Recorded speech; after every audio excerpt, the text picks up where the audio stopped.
I'm Brian Stevens with Stickum Archery, and we're at phase 3 of our real-world food plot.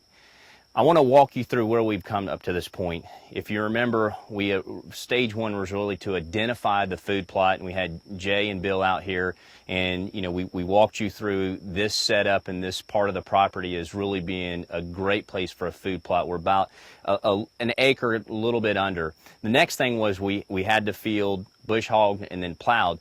But we weren't really pleased with the outcome of what we had from that first plow. So we had a person come back out and replow the field. And, we're working with limited resources and trying to maximize the time and the finances to put this food plot in. And many of us face that, and many of us as bow hunters hunt small areas, and thus you're going to have a small food plot. But we're really trying to set a very good foundation so that way we can have an excellent food source that's not only an attractant, but also from a nutritional standpoint that will be year-round as we begin to establish this. So what we're going to focus on today is really taking what we've gotten from the second plow, which looks really, really good, and then we're going to do a soil sample, because the thing that I think is often overlooked is really taking the time to do that soil sample. And we've put a fair amount of lime down already in this food plot, but we want to really make sure that we know exactly what we're working with and we get that right pH, so when we put our Tecomate seed down,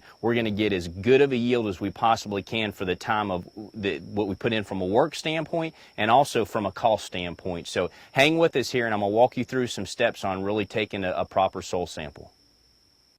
All right, we're down to what I think is one of the most critical steps in the food plot preparation, and that is taking a proper soil sample. And you're going to see some information on stickumarchery.com in our food plot and deer nutrition section from Rance Thomas and Tecomate Wildlife Systems, where he has outlined some key steps that you can reference. And we're going to really, follow those today. And the key thing is having a sterile shovel that doesn't have existing dirt on it. You've got a bucket that's been cleaned and that's sterile, and then we have a bag that we're going to put all of our soil samples in that's also clean and sterile.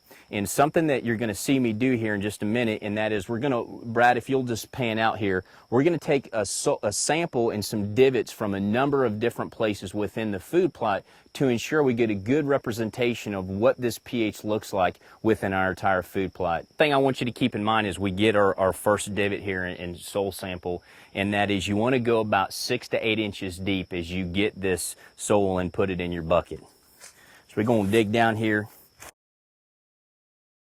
I'm going to walk down here to about 3 or 4 other spots in the food plot and get some divots, and then we're going to mix it all together.